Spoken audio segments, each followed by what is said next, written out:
Oh, good morning, Zoomers.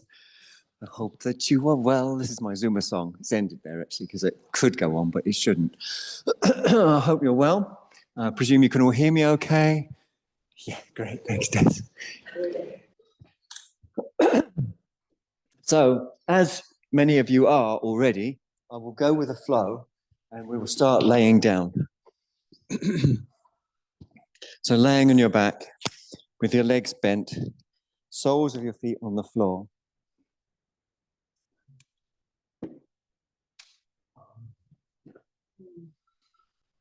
And actually, it's very, very simple, isn't it? And a lot of what yoga is about is a sense of letting go, a sense of trust, you can say, but not trust in something in particular. Trust in the whole.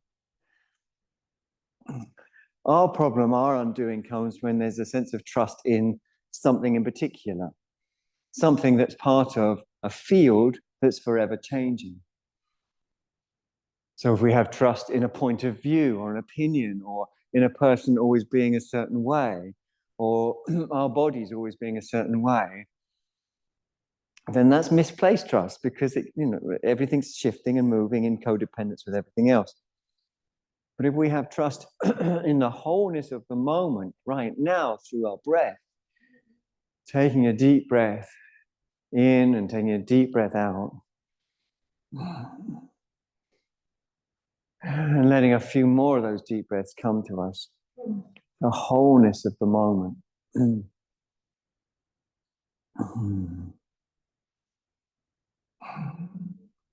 Then we become the moment. We are the moment. What we thought of as separately myself resolves back into its origin, the moment.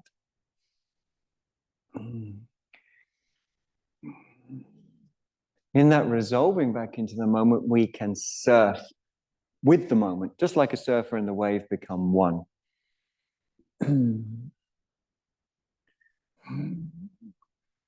So this manifests as spontaneity. Perhaps little movements start that are part of your deeper relaxed breath. Perhaps, for example, the knees might move side to side exploratively. Just a little movement.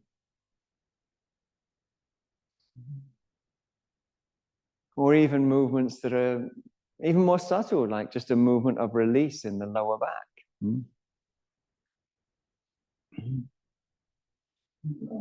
Something that might not be particularly perceptible to an outside observer as we're laying on our backs here with the legs bent. But we can feel movement, we can feel natural movement, whether it be the movement of our knees or whether it be a release of our backs, whether it be a release of our diaphragm and our breath. And I'm sure when you feel release in one place, you'll feel it in all.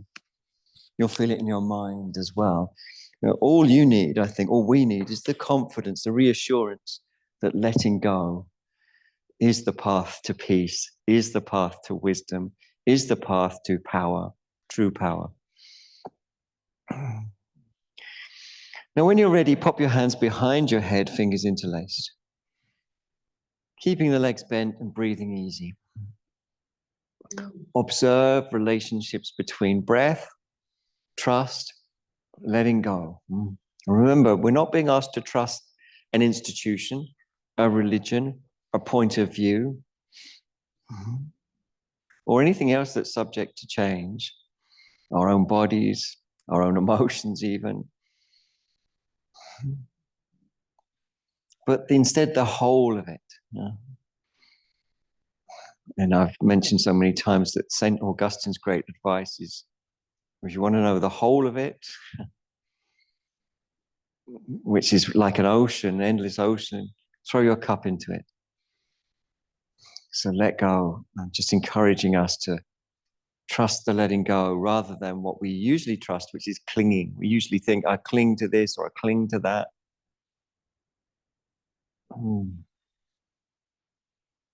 When you're ready, lift up your feet with bent knees. Feel your lower back close to the floor. And meditate, aka absorb, meditate on the release of the lower back. Lift your head and your lower back will press into the floor more deeply still. Keep breathing freely through your nose. The tailbone also releases. The abdominal muscles are subtly toned. Because you're a yogic practitioner, you'll use that subtle tone as a point of embarkation to disappear into the richness. We're going to touch the floor then just with our toes, keeping the heels up, and a slow movement down, keeping the head still up. And you'll feel all sorts of different changes in the tone of the abdominals, but the tone remains. The lower back's close to the floor, the heels are up. Keeping the heel of the foot furthest away from me, up and the toes down, bring the other leg up, flex it up towards the pelvis with the bent knee, and you'll feel deep abdominal tone. The idea is putting sensation in to the muscles that you open up to, a sensation that in reality is subtly changing all the time, imprints in and requests what the body is holding to let go. Let's bring that leg down calmly. It's called eccentric contraction, and then raise the other one up in what's called concentric contraction. But again, we're yogis, so let's use it to meditate. Use the richness of the sensations like a dvara in Sanskrit, a door, something to pass through. Then we're going to flex up both legs again. Hopefully you feel quite a lot of intense sensation. Whether it's pleasant or unpleasant is defined by proximity. If you're away, not quite fully absorbed in it, then you'll be categorizing sensations as pleasant or unpleasant. But if you get fully absorbed, then those categories disappear. There's just richness. Both toes down, slow, slow, slow, keeping the heels up even when you land. Head down, slow, slow, slow. Heels down, slow, slow, slow. Then the deep breath. Expressive, spontaneous, natural. So sometimes you've got to imprint in quite intensely for the nervous system to release the programs that it's running through your muscles and through your mind, so that you can truly experience the moment in a way that's unbiased, uncolored, we sometimes say, untinted. So alesia means without tint, like you could wear sunglasses with a tint that distort the way things are, without any tint. We're going to flex up again and open the angle at the back of the knees to 90 degrees, please. And then we're going to lift our heads and we're going to turn towards the shrine, opposite knee and opposite elbow. And again, remember the purpose. We're not here to exercise as such. Even that word would perish under analysis anyway. But we're here to meditate. Rather than exercise, we're here to exorcise from the nervous system patterns. Return to the other side. Take your time. Remember, it only appears pleasant or unpleasant when you're not proximal enough, when you're not deeply involved. So move into it, and it will dissolve from those paradigms of pleasant and unpleasant. Back to center, slow return of the head. So this eccentric contraction, slow return of the feet. That deep, deep, deep breath. So really let the deep breath happen. That's the really effectual part of this. The deep breath is very profoundly effectual. It's part of the flush, you could say, of the nerves. One more time with that last movement. Similar, we're going to lift the head, open the angle at the back of the knees, turn towards the shrine side of the room, elbow and knee towards each other. They certainly don't have to reach. And then we're going to extend and contract 3 times the opposite leg. But it's a meditation. So feel the micro moments. Obviously, we do the same the other way when we're ready. It's a meditation. So feel the micro moments. Go beyond the pleasure, displeasure paradigm into the reality. Once you've done 2 on each side, the head comes back down, the feet come back down, and you breathe deep. Sorry, I meant 3 on each side. Anyway, breathe deep. So again, we're flushing the nervous system. And as the Tantra says, sometimes you need a thorn to remove a thorn. So the Buddha puts it a different way. He says, just as a skilled carpenter uses a smaller piece of wood to remove a larger piece of wood. So the smaller piece of wood is an intense sensation generated through a posture. And the larger piece of wood is the sort of habit patterns in the nerves. Release your hands from behind your head and stretch your arms straight up towards the ceiling.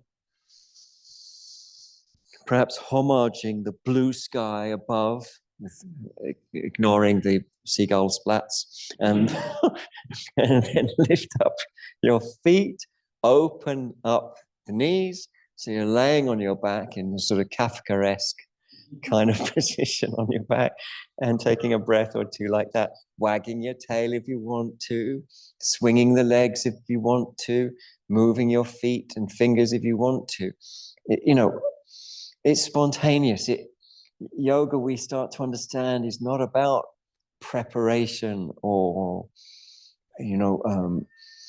thinking about what we're doing but just feeling, like dance or music or love or even good conversation. Now we're going to do opposites. That is to say, we're going to take the opposite leg and the opposite arm away from each other as if they're connected by a piece of elastic. And I'd like you, if you don't mind, to recoil that elastic, that imagined elastic, and so it becomes more and more clear in your mind. The visualization, as it were, becomes more and more real in terms of feeling that you're stretching a piece of elastic. And obviously, you could imagine the further you take the hand and foot away from each other, the more you're really pulling on that piece of elastic, and then it recoils. A couple more on this side. Your project is to really get into that feeling that there's a piece of elastic there, as if you were a sort of mime artiste. And then we'll do the same on the other side. Start with smaller ranges. Keep the lower back close to the floor. There's no need for the lower back to get involved in this. If you really involve your abdominals and hip flexors. Again, that piece of elastic that stretches and recoils.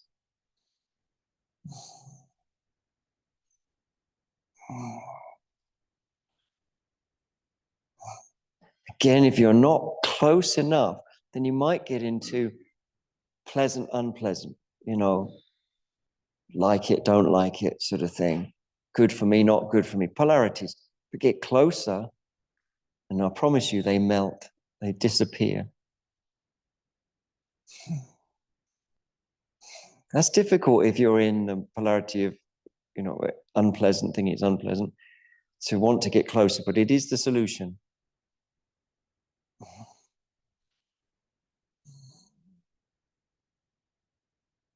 Once you've done what feels like equal amounts, then bend your legs, place your feet, hands under the head, really deep breaths, 2, 3, 4 or more. Expressive, deep, natural, spontaneous. And then raise the leg that's closest to me or this side of the room and dorsiflexion flex your foot. So dorsiflexion is pushing your heel up, plantar flexion pushing your toe up. Go between the two. Add circles if you want, which I find very, very useful for the plantar fascia on the soles of the feet, which as you get older does get tighter. So it does need exercising like this. When you're ready, heel in, toes out, cross that leg over the other one. My personal preference is to be on the flat part of the outer leg or the outer shin. But I know some people prefer other places, other placements. We're going to lift the foot that's on the floor off the floor. And have a little movement, left, right, forwards, backwards, as you feel. So it's investigative. Don't hold the breath, importantly. Sometimes a really good rollover can feel good. I would suggest keeping a good amount of flexion, that is, keeping the thigh quite close, drawn in, not letting it drift away from the tummy too far. And you can find some pretty juicy movements like this for the hip and the back.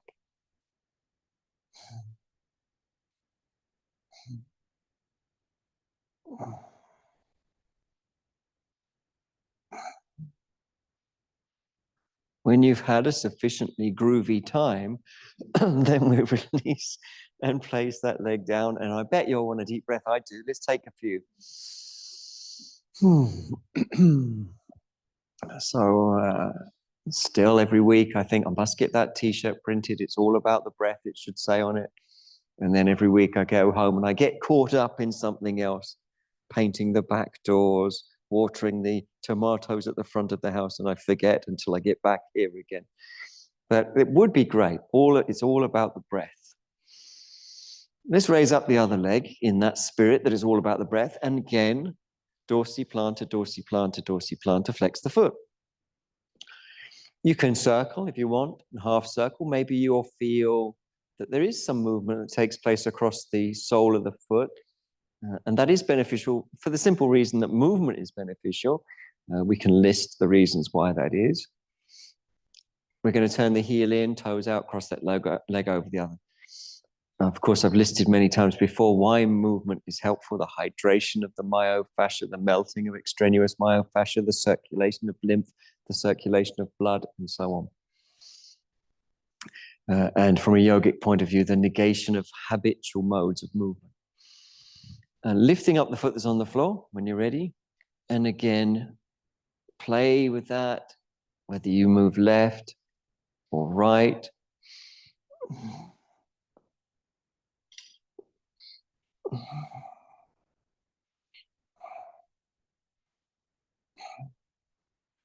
Sometimes you can find some really super stretches. And when they're right, you know they're right because they invite you to drop ballast, dropping the stuff that got stuck to you, the comment someone made, the car going past as you were about to cross the road, whatever it is, the stuff that sticks to you, the political conversations, just letting it all go. We're really encouraged to just let it all go and become light, because there lies wisdom. True wisdom is in lightness. You can't put anything into a cup that's already full, they say in Zen.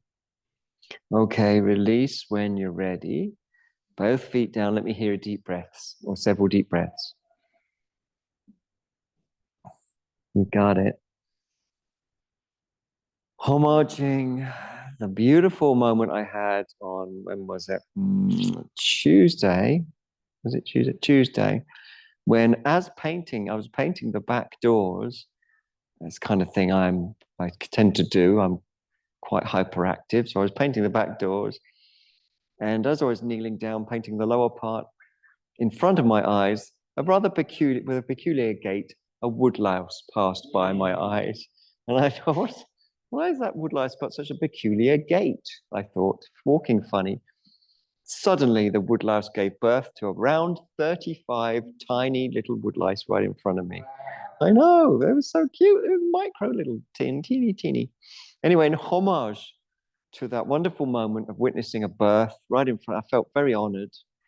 We're going to take ourselves into a woodlouse homage by curling ourselves up into a little ball.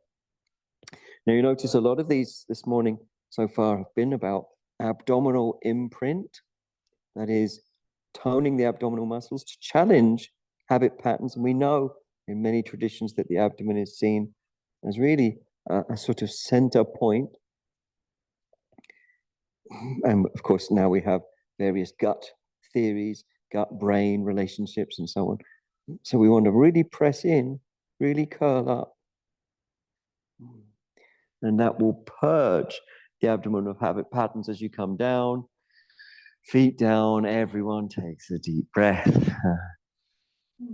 Yeah, and the more the merrier, those deep breaths, the more the merrier.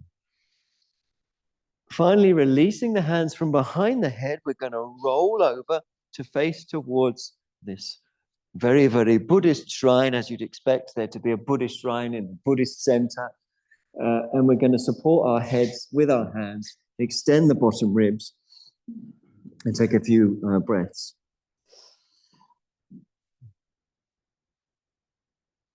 I feel it's only right that I mentioned it. You probably noticed there's a photograph on the shrine today. It's of Abhaya Kirti, who passed away last week. And he was only in the Buddhist center about 3 weeks ago. He was around a lot. So just his name, Abhaya Kirti, meaning Abhaya, without fear. Kirti, famous for being fearless. And he was indeed incredibly brave. So just mentioning Abhaya Kirti, as we roll in celebration of all sentient beings and the fear that we have to face and the love that we all deserve. So just rolling in a way that I think, or I hope you can find is juicy enough. If you roll quite far forward, sometimes you can find a sensation that's really makes me anyway want to sort of metaphorically hit the canvas with my hand like an old-fashioned wrestler surrendering. By old-fashioned, I don't mean the Greek wrestlers who are really actually wrestling, albeit in the nude, but the 1970s wrestlers in their marvelous leotards who are clearly not very healthy at all. So homaging those wrestlers who it's all a bit of a put on fake, marvelous. To look forward to it very much on a Saturday. Big Daddy, Giant Haystacks, and the others. Anyway, if you find a sensation that's really rich, you might want to go, like a kind of, I surrender, which is what we're looking for, the I surrender. So I surrender means a sensation so rich that it takes you into it. Sometimes even a piece of chocolate can do that if you eat it right and if it's good quality.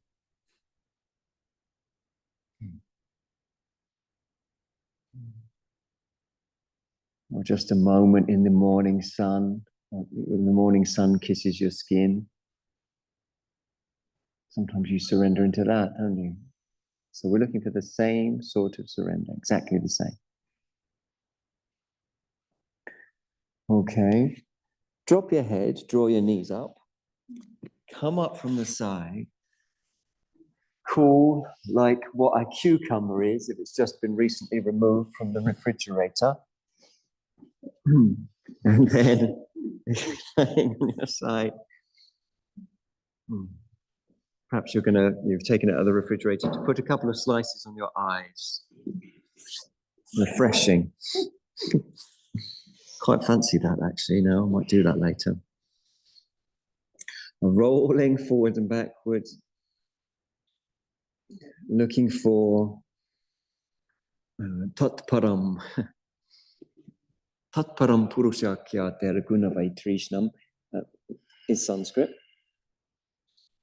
And it means Tatparam, that beyond. Para means beyond in Sanskrit. And we also have a sense that it means that in English as well. There's a connection between the languages. Purushakyatera, the person that knows that beyond. So what is it beyond? Beyond division, beyond thinking,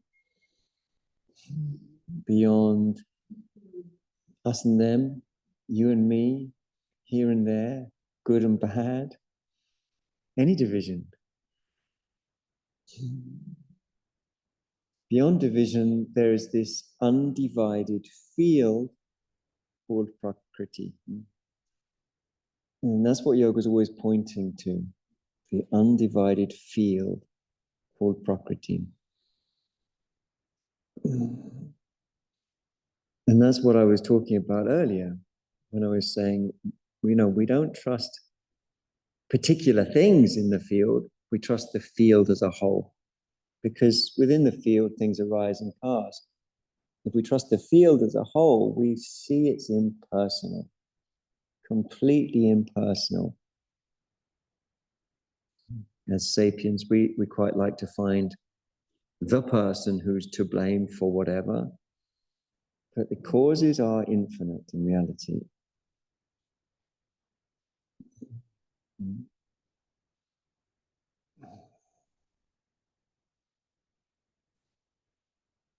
And as the Nyaya Sutras say, if you understand reality as it actually is, you'll behave in relationship to it in the appropriate way, in the right way. And it actually is interdependent.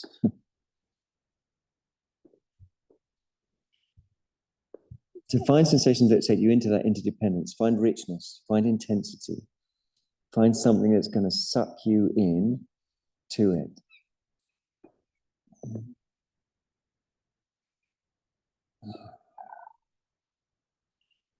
Find something that's going to make you want to slap your hand on the canvas.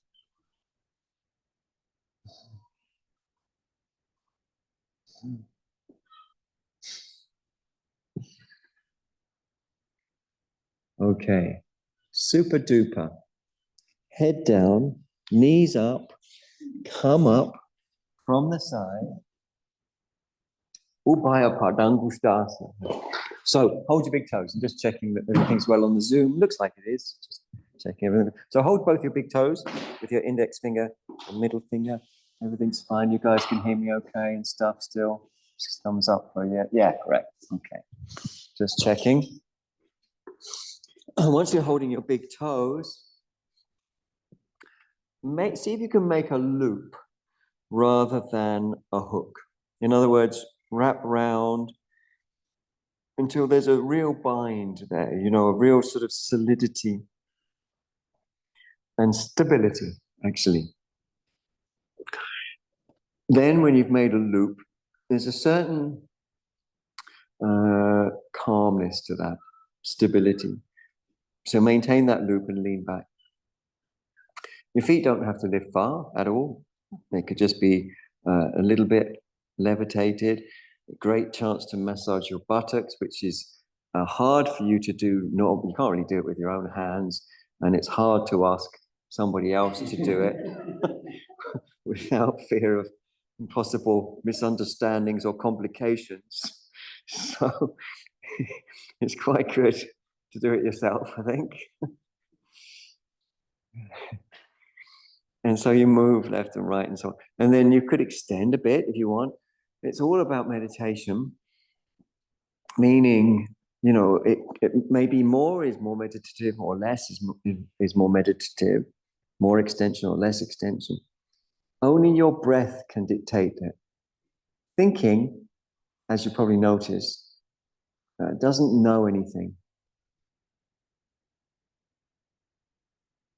So I'll put that out there. Thinking, as you've probably noticed, doesn't know anything. Which is why there's so much doubt. And then there's the countering doubt, a lot of swagger and opinionatedness, or a sort of perpetual Hugh Grant apologetic mode. I mean, a Hugh Grant character.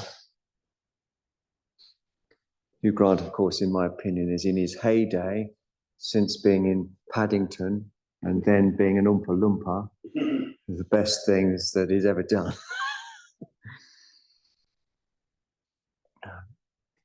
So take your time, breathe easy. Don't hold your breath.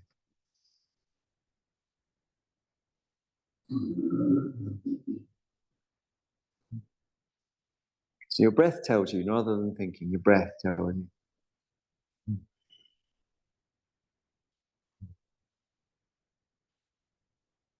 Wunderbar is German for wonderful. Cross your legs. Make sure there's a gap between the legs and pelvis. Draw the buttock flesh out and back. And be calm if you want. CCC, calmness, conditions, connection. But calmness has to be holistic. And calmness depends on letting go. And letting go depends on confidence. The confidence to understand that emptiness is your superpower. It takes a lot of convincing. You have to be told over, we have to be told over and over again that emptiness is our superpower. We're really habituated to go, yeah, but surely I must just grab this. You know, I can't be completely empty. I've got to have my metaphorical Swiss Army knife at least, you know, or my metaphorical whatever it is. But calmness is your superpower. Emptiness is your superpower. Why? Because you never step in the same river twice.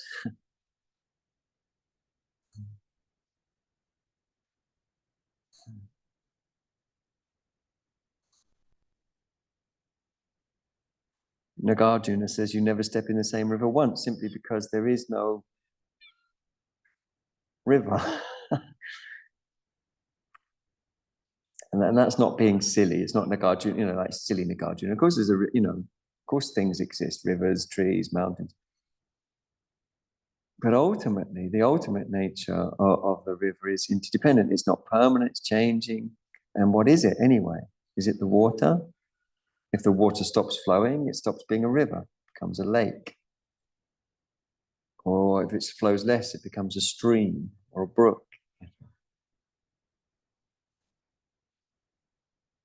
If the river becomes invisible, like the Saraswati River did, you know, goes deep underground.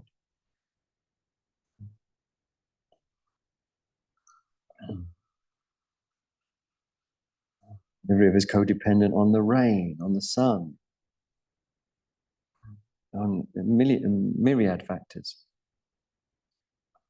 So this moment, with all your tinglings and buzzings and fizzings,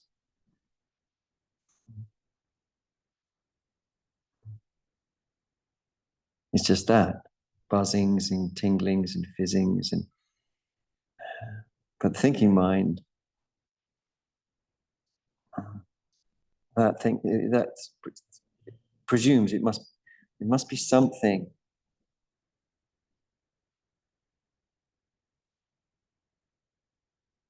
Inhale, lift up. Exhale, right hand on the floor. Left hand crosses over. Relax your jaw. Let your head be in line with your spinal column, energetically speaking. So energetically speaking means that you feel a connected flow all the way along the spinal column, along the front of the spinal column.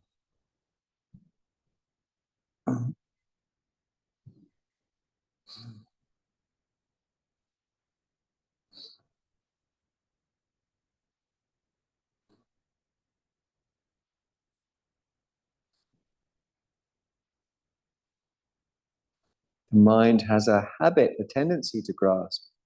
It's been educated to believe in grasping. It's been shocked into believing in grasping. So my job is to keep encouraging you and reminding you and giving you confidence that aparigraha, not grasping and being open-handed, is the way to power, is the way to knowledge, is the path to compassion, is the path to clear vision. Lifting and turning similarly. Be mindful and aware that you're not pulling your knee up.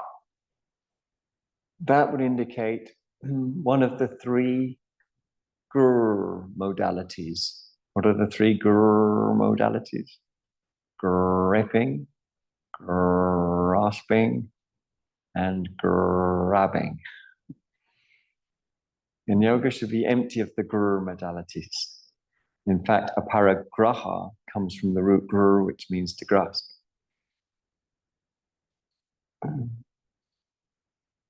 So empty of grasping. It's quite a thing, isn't it? Because we're super habituated. You know, what am I supposed to do? It's okay, the moment says, you're not needed. It's okay. The moment says, I don't need you. In whatever version of you, you know, the helpful friend, the funny person, the quiet person, what doesn't need you? The one who makes an effort. Well done. Return to center, as Elvis Presley may or may not have said. And then we're going to bring ourselves to our forearms. That is not the forearms that Avalokiteshvara has there, but our literal forearms, placed on the floor as if you're holding bunches of flowers. As if you're holding bunches of flowers. And then stretch your legs back, hovering the body, shoulder blades to buttocks, buttocks to heels. Now it's up to us to meditate, meaning let it move around in a way that you can feel the richness beyond. You go deeper than something that's happening to something. Let yourself merge with the moment.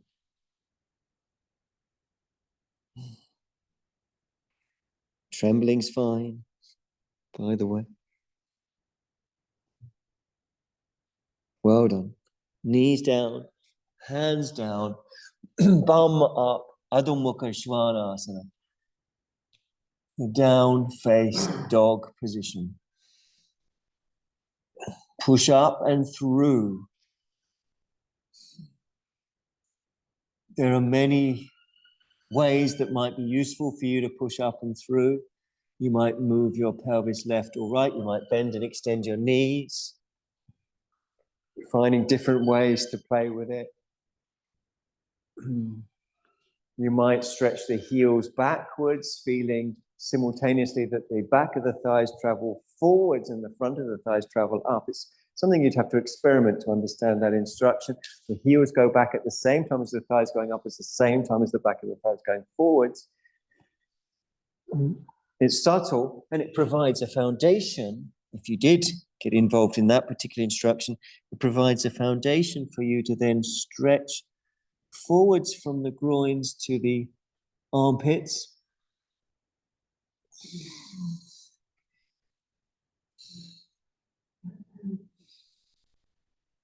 While at the same time, so you're stretching forwards from the groins to the armpits, at the same time pushing from the armpits back to the groins. There's like there's two flows flowing over each other.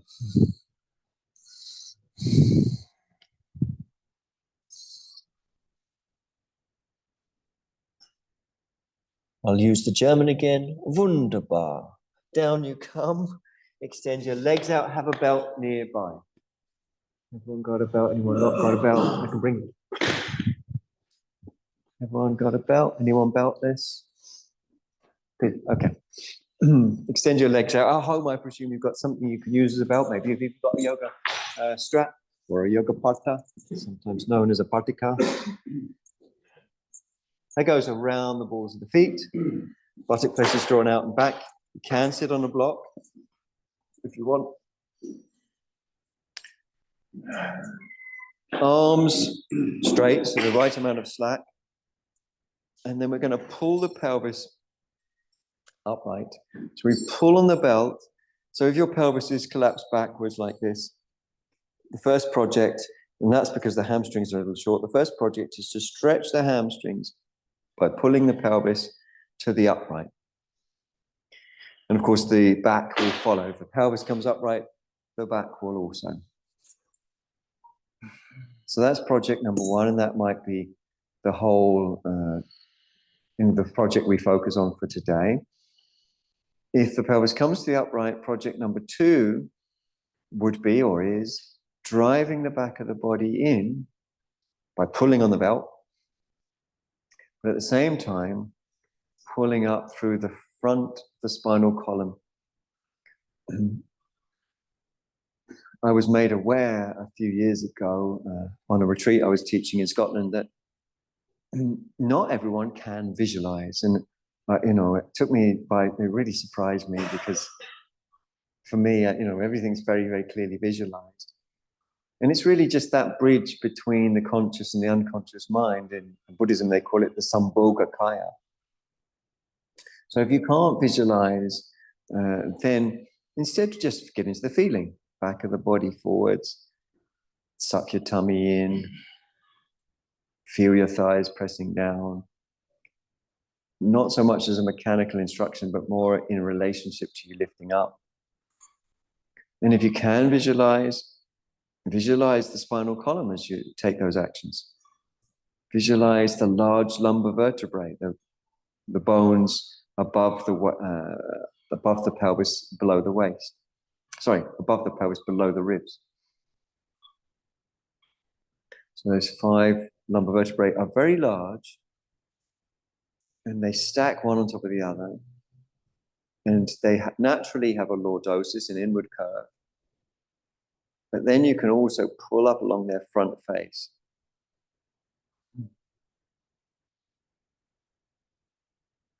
This is one reason it's useful to just study a little bit of anatomy, because then it helps you to really visualize what's there. And that can help you feel what's there. Even the shoulder blades can go a little deeper into the body, and the collarbones may subtly release with the mind. We grip our collarbones when we feel tense, when we feel separate, and we release our collarbones when we feel calm.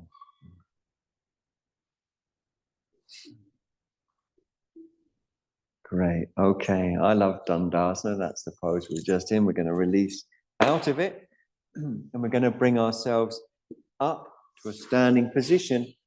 I'm going to suggest a brick block is somewhere in your locality. Other blocks can be used if you don't have a brick block. And we're going to stand with the brick block ahead of us, with our feet hip-width apart and our hands on our hips, with toes spread. And really check your feet for making sure that they don't turn out, even subtly, because that will put a little impingement on the lower back, a little tightness in the lower back. We stand as if we're standing on little railway tracks with no imminence of any little railway trains coming for ages. So spread like the railway tracks in Brockwell Park, where I've never, ever seen a little railway train, although I've been told that they do sometimes run. Raise your arms up. Tone your tummy up. Enjoy. That's an important part of yoga. We can sometimes forget that, because we can, some of us are very, very conscientious, sometimes to a fault, aren't we? So we can forget that it's Saturday, but don't forget it's Saturday. And people are currently flooding down to Brighton to drink coffee and eat pastries and eat ice creams galore. So, they're in Saturday mode. So we can be in Saturday mode too. Let your stretch be your ice cream, metaphorically speaking. And that doesn't mean you can't also have an ice cream later if you want. So stretching up, let it have a sort of yummy element to it. Sorry, maybe it's just me that loves ice cream, but it's quite popular. So I find if I move side to side, if I do things like lift my heels, I can really get into something beyond. The teacher's waffle should really turn into a distant waffle. And I'm sure my voice does. And believe it or not, I'm pleased about that. I wouldn't be so pleased if we were having a chit chat, in a cafe, but I'd think, oh gosh, I'm boring. But here, my words are just pointing you as it were deeper into your experience beyond my words. I should just sound like Gardener's Question Time or something, something that's on, pleasant to hear, but you're not really listening to it. Inhale, lift up. Exhale, fold down to your brick block. You can bend your knees if you need to. Keep them straight if it's comfortable for your back. And breathe and move. So sometimes it's nice to take the heels up, for example. You could move your pelvis left and right. You're not holding on to your breath at all.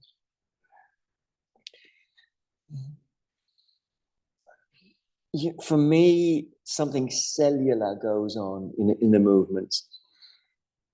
Without thinking about it, there's a perception of almost like of individual cells that can be moved on the feet, for example, or on the thighs. And there's a sense in which the cells are being streamed together into one flow. Sometimes that's called ekagrata. Literally meaning grasping one thing only. Eka, one, grata, grasping. So that's streaming together, breathing into it. Of course, for some people, it sometimes transpires with lots and lots of movement that the hamstrings release the pelvis so much that the pelvis tilts, and it's fine and comfortable still for the back if the body comes lower. But that's not the case for most people.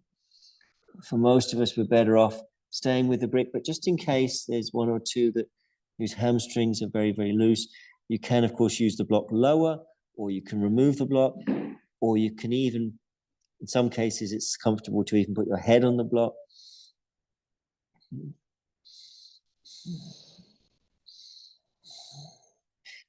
And, even in time for some people, the block is removed altogether and the elbows are held. But this only applies if your back feels completely peaceful.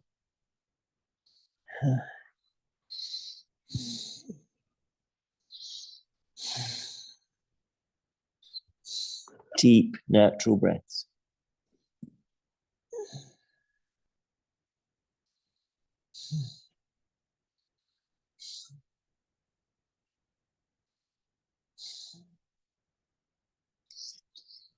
Okay.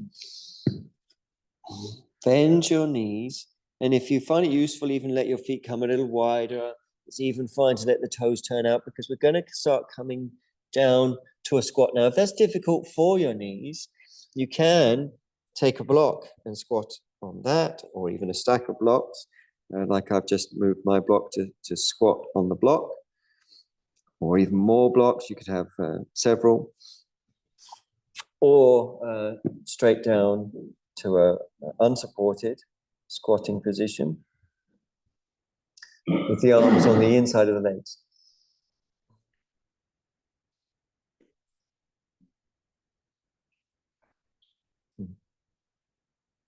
And here it comes again. It's all about the breath. And also there's the blackbird. There's a blackbird and his missus that are often on the roof down there, and they're beautiful. It's such a beautiful song. My favorite singers are blackbirds and robins. And then David Bowie after that. So deep natural breaths, tailbone releases.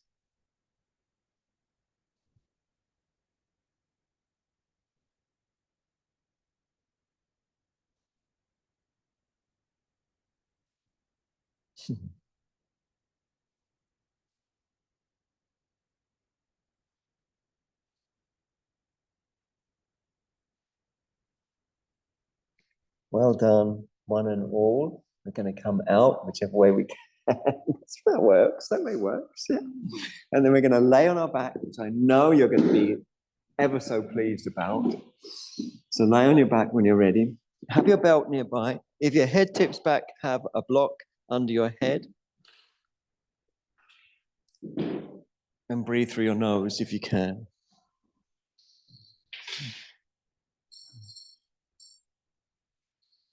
Have the soles of the feet on the floor, legs bent. Breathing, as I mentioned, through the nose if you can.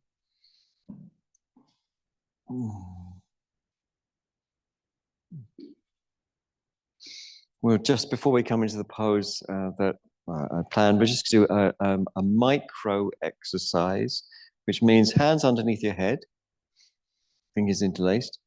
And we're going to simply lift up our heads and look towards the navel and then slowly bring the head down. And we're going to do that around 10 times, although you don't have to count unless you're someone who likes counting. More or less 10 times. So it's all about little micro movements. And because we're yogis, we're using it. We don't do postures. We use postures as a doorway. We create richness. We move as close as we can into it, and then it will draw us into it, and we'll disappear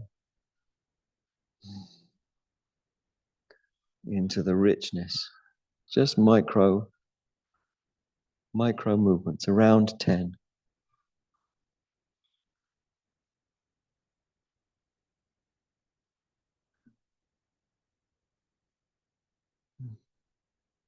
When you've done around 10, you release and take deep breaths. Release your hands from behind your head.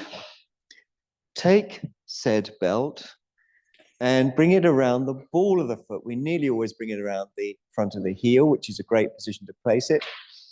But today we're going to bring it around the ball of the foot.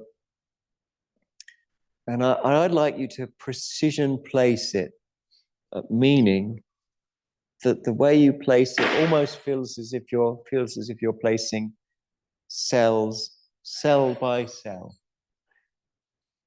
You know, like you might draw your big toe side of your foot down away from the belt and then stretch it and then replace it. And you'll notice, well, yeah, I got another cell to touch and then another cell and another cell, and on and on.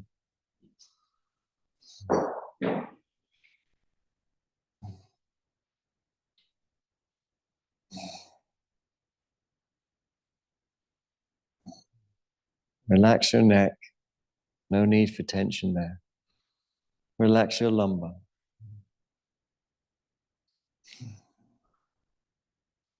Relaxing the neck and lumbar require us to release generally,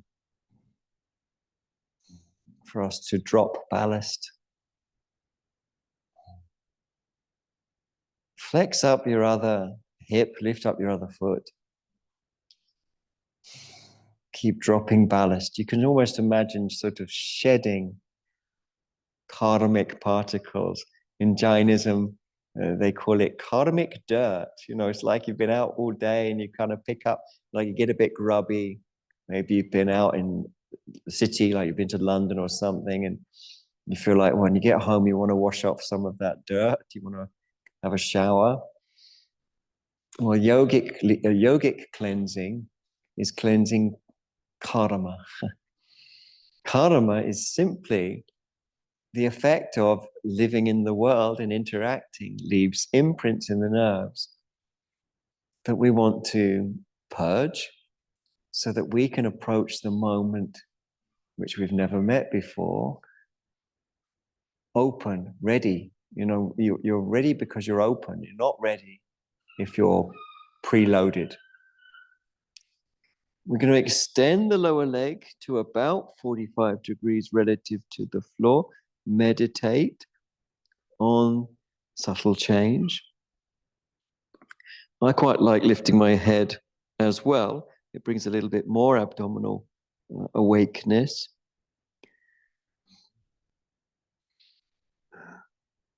And then retract when ready. Head down if you lifted it. Foot down. Release the upper leg foot. 3 stonking great big deep breaths, please. Yeah, really let them happen.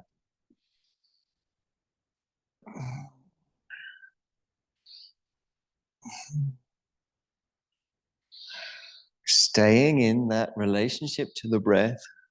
Take the strap around the ball of the other foot. And similarly, precision place, but without slipping into uptightness. So, it's precision placement, it's cell by cell.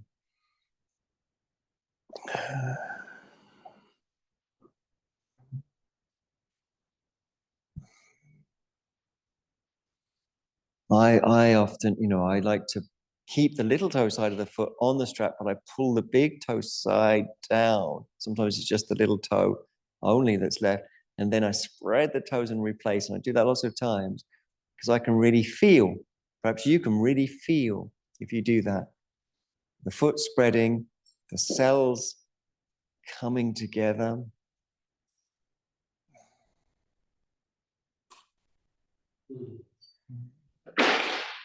The sort of John Lennon "Come Together Right Now" over me is sung by the movement of the individual cells as you place and replace them. Lift the foot that's on the floor off the floor when you're ready. Relax your neck. Relax any anticipatory gripping, grasping, grabbing. You cannot anticipate the moment.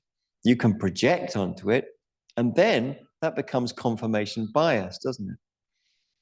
In other words, you have a bias, you project that bias out, and it kind of makes happen what you thought would happen. If you think all people who look a certain way, perhaps they look like your geography teacher and you didn't like your geography teacher, although I did like mine. Tom, his name was. I don't remember his last name. I suppose I should. Got on quite well with Tom. Yeah, well, we sort of chummed up a little bit over a detention that I was in. Yeah. I started chatting to him. I asked him about his life and all sorts of things. And he sort of opened up. And then I thought, oh, I love you, Tom, now. So I hope he's happy and well wherever you are, Tom. Anyway, maybe, it's just an example that we project onto the moment, oh, such and such a person looks like another person that I didn't get on with. And then, you meet them without a smile, and then, of course, confirmation bias.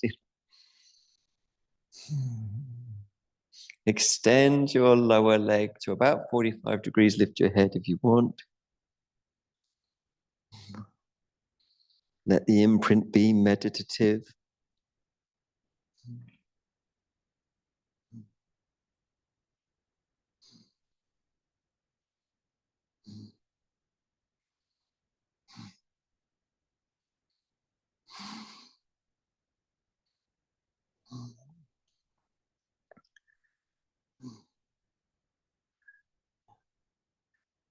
Retract the extended leg. If you raise your head, bring it down. Bring the extended leg down. The other foot down. Put the belt to one side. Take a deep breath in and a deep breath out. Jaw soft. Try as I might, I can't find the last name of my geography teacher. It just remains as Tom. I can remember he had a very big bushy moustache. It was a marvelous piece of art. Cuddle your legs and roll around.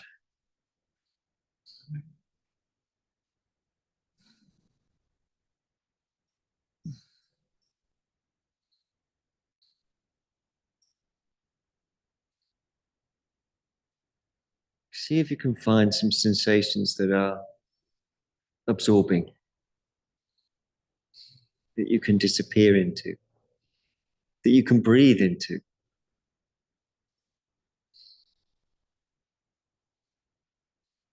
Sometimes they come about through constant movement. Other times you'll move into a moment and stay there a while.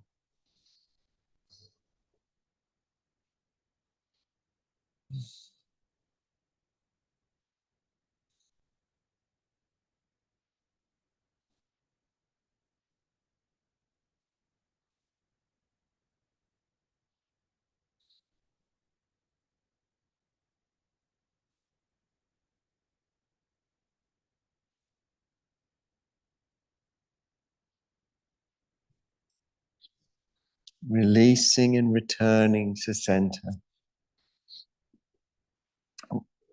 After a deep breath or two, roll onto your side and retrieve a blanket from your local vicinity. And having retrieved said blanket, I don't know why I'm talking in this weird way, having retrieved said blanket, we're gonna lay on it, placing it on for full comfort. You know, you deserve. You've been very good this week. So you're going to lay on your blanket. You're going to need a block ahead of you. And we're laying on our tummies. I'm using a brick block, but if you don't have one, if you're practicing at home, you can use any kind of block.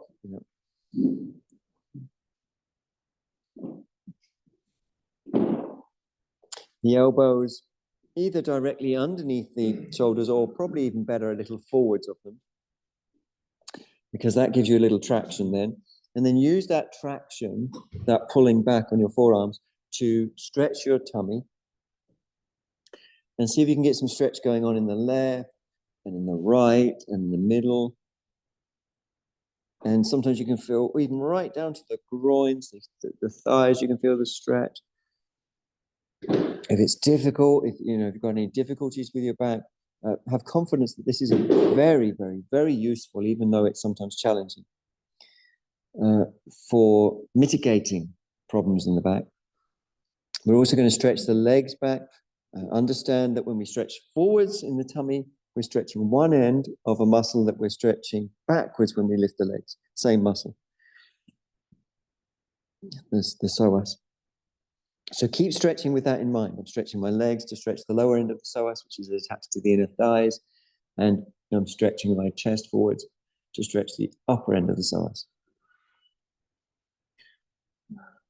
When you're ready, extend your hands onto the brick without turning your heels in.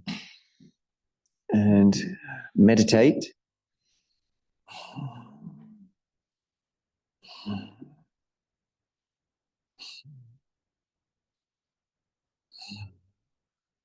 So without turning the heels in.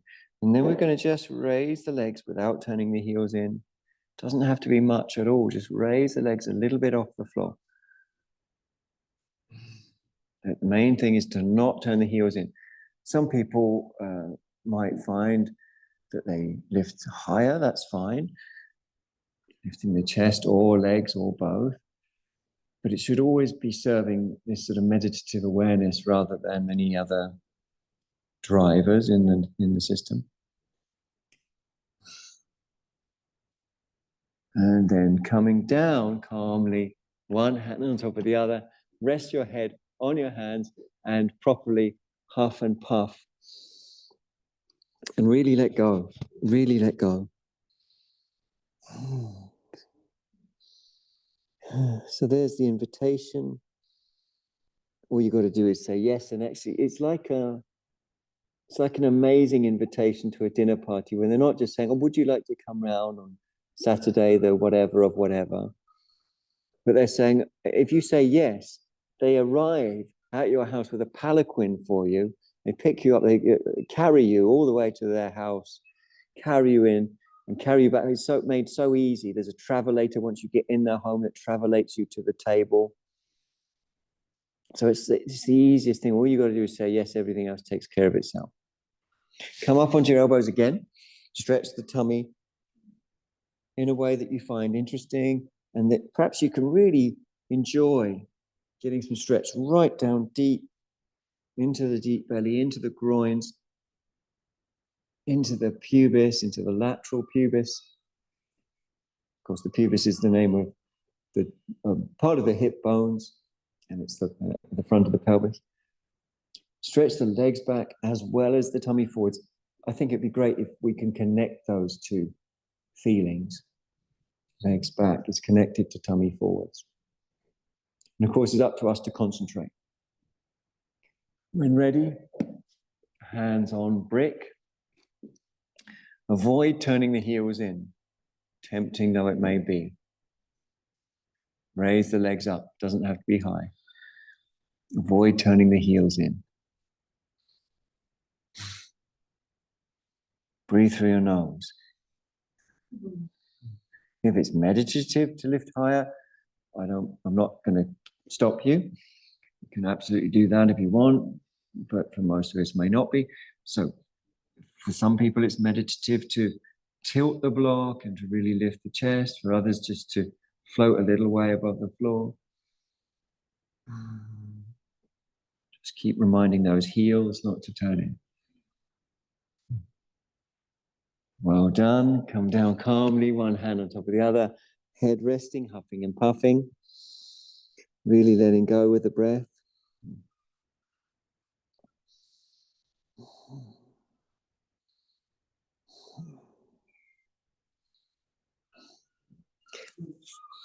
Then coming up again. This time we're going to tuck the toes under.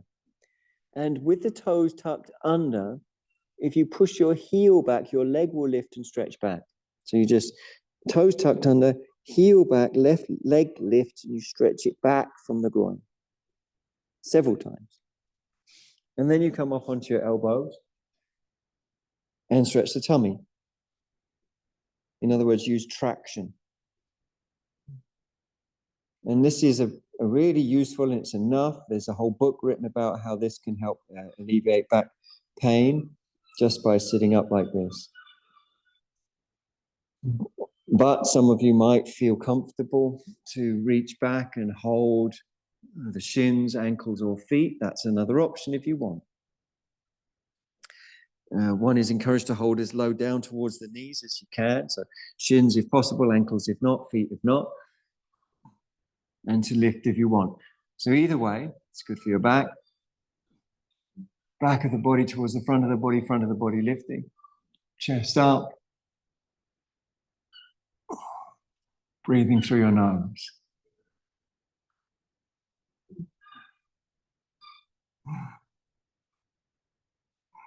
Well done. Down you come. One hand on top of the other. I know you're going to need some deep breaths. Just go for them. Really huff and puff and just let your bum release. There's a saying, isn't there, about someone who's a bit miserly. They're called a tight ass, aren't they? Don't be such a tight ass. Someone who's stingy. But what's the driver behind that is a sense of insecurity, driven in turn by a sense of separation that, of course, is alleviated through surrender to interdependence here and now.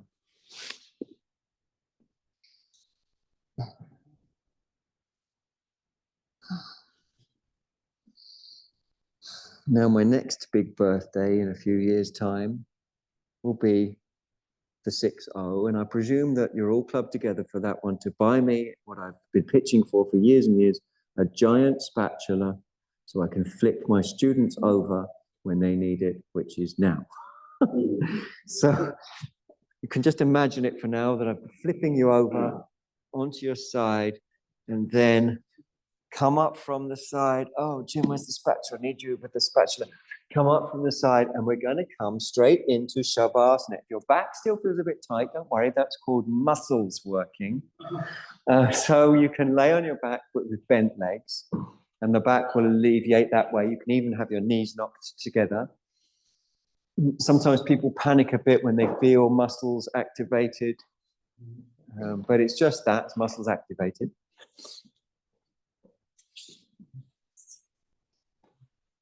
Shavasana, one of the most popular poses in yoga.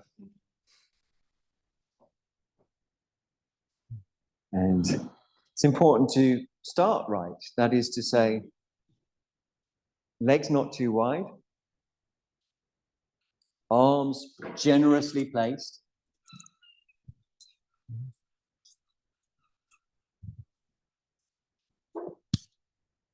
Head not tipped back, so head support. If your head tips back, it's very, very important to have that.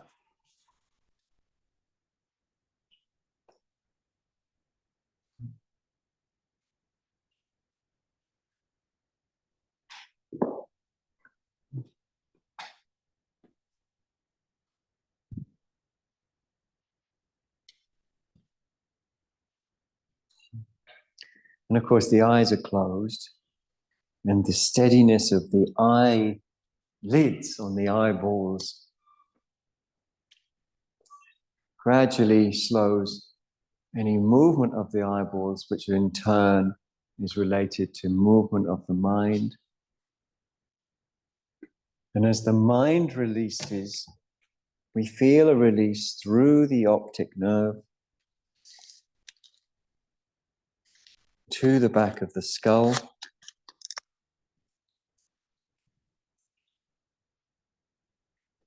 And it's there that we're encouraged to rest our attention, just to let it all drop into the back of the skull.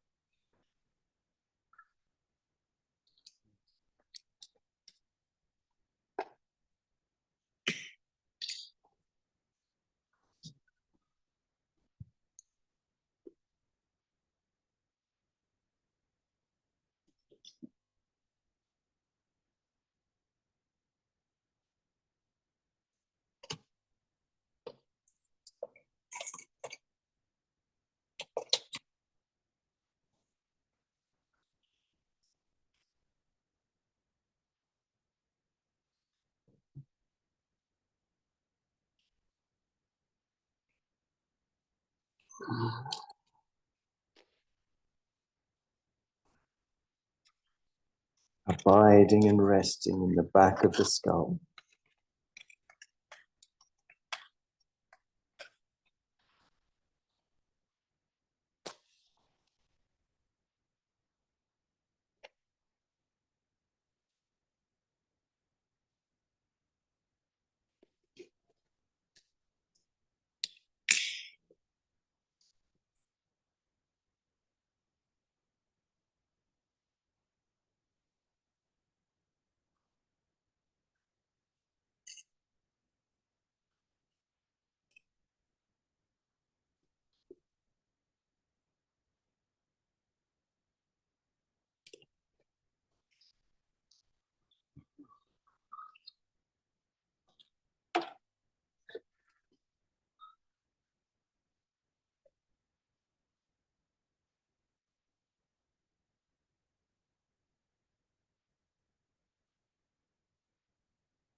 Feel into your body like it was something brand new.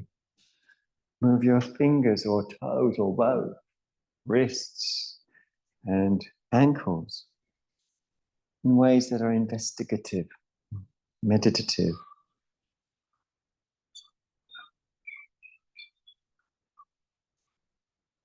And when you feel ready, roll onto your side, facing away from the shrine side of the room.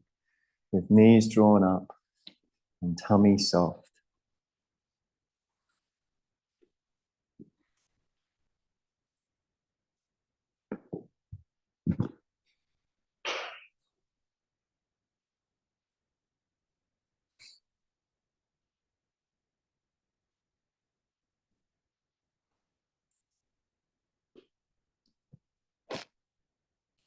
In your own time, roll again and again, lay as comfortably as you can on your side.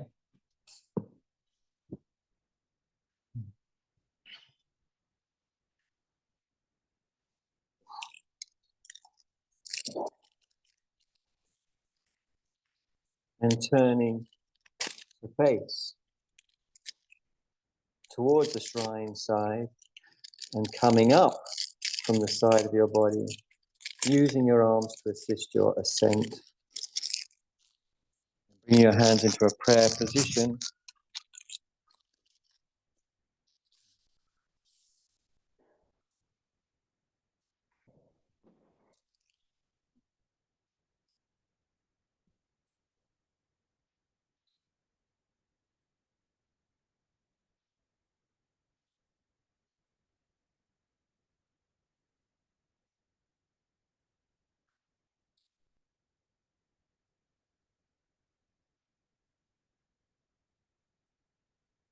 May any benefit that we've gained in our acting in this way go to the alleviation of the suffering, not just of our own experience, but of all beings.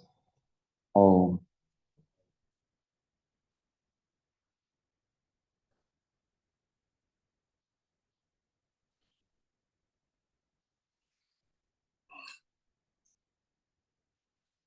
Thanks so much for coming. Currently, I'm running a workshop later today, so do come to that, and it may or may not turn out to be fabulous. We'll find out. I'll let you know by 4 o'clock when it's finished. So that's over at Lunar Wave, and I'm running a workshop that I do have formal warning of here at the Bright Buddhist Center on the 14th of July. And plus there's my immersion, my late summer yoga immersion at Gale's Retreat Center. There's some flyers outside there. I hope you can make it to that. It's an amazing immersion into yoga and into friendship and fellowship.